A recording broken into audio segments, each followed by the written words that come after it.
Con el permiso de la presidencia, la reforma constitucional del 2001 en materia de derechos indígenas representó un avance indiscutible en la materia, es decir, un avance en términos del reconocimiento a los derechos indígenas y a los derechos de las comunidades.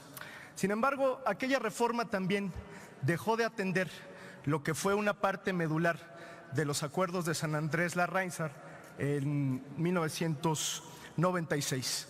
Es decir, le faltó atender la columna vertebral de la política del reconocimiento, que no es otra cosa más que reconocer a las comunidades y a los pueblos indígenas como sujetos de derecho.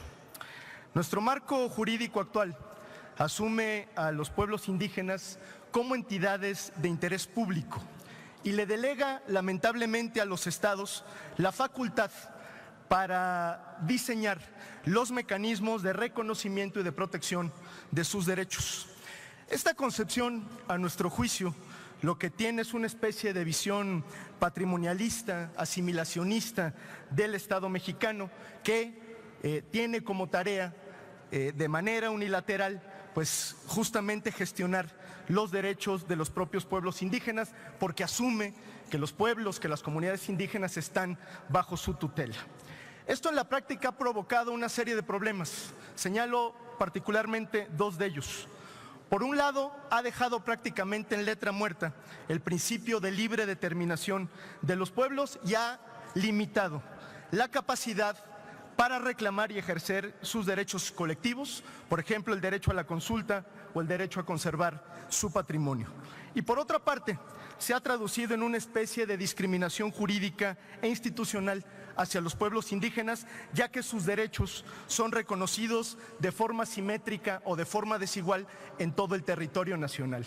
Dicho en otras palabras, no tiene los mismos derechos un indígena que vive en la Ciudad de México que quien vive en Chihuahua, que quien vive en Jalisco, que quien vive en cualquier otra entidad federativa.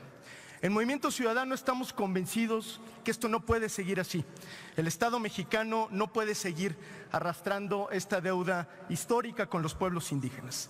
Por eso es que el día de hoy proponemos una reforma al artículo 2 constitucional para recoger la demanda central de los acuerdos de San Andrés de 1996 y cumplir con una exigencia histórica de los pueblos indígenas.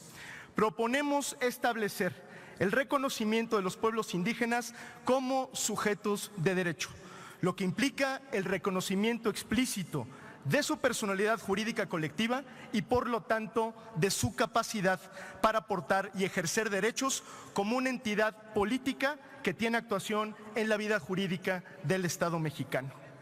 Esta reforma es necesaria porque, como se han dicho en otras ocasiones y lo han hecho numerosos especialistas, entre ellos Rodolfo Stavenhagen, algunos derechos solamente pueden ejercerse plenamente de forma colectiva.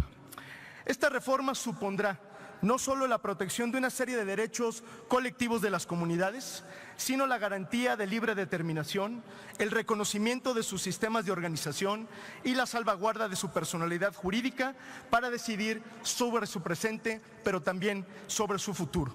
Pero también supone que los pueblos indígenas forman parte de la vida del Estado y no son entidades bajo su tutela, es decir, los pueblos indígenas ejercen su ciudadanía y sus derechos colectivos siendo parte de un sistema político y social y no espectadores con derechos parciales. Y supone, finalmente, que esto es reconocido en todo el territorio y no una concesión otorgada por una u otra entidad federativa. Vemos desde Movimiento Ciudadano de manera positiva, alentadora, que en las primeras semanas de esta legislatura se hayan planteado propuestas para la protección y el reconocimiento de los pueblos indígenas. Vemos de manera positiva que se hayan propuesto ajustes institucionales para garantizar la protección de sus derechos. Sin embargo, lo decimos con toda claridad, el reconocimiento constitucional de los pueblos indígenas como sujetos de derecho es, desde nuestra perspectiva, una condición indispensable para materializar cualquier política de protección a las comunidades. Sin este reconocimiento no habrá reformas ni nuevas instituciones que alcancen para garantizar la libre determinación de los pueblos indígenas. Por eso es que hoy hacemos un llamado para que nos demos la oportunidad de entrar en un diálogo profundo sobre la concepción de los pueblos indígenas como sujetos de derecho. Si queremos hablar, como lo hemos hecho en estas semanas, de un cambio de régimen, el régimen debe empezar por cambiar la forma en que se relaciona con los pueblos indígenas. El régimen debe construir políticas dentro de la pluralidad y la multiculturalidad que les permita a todos y a todas exigir sus derechos. Muchas gracias.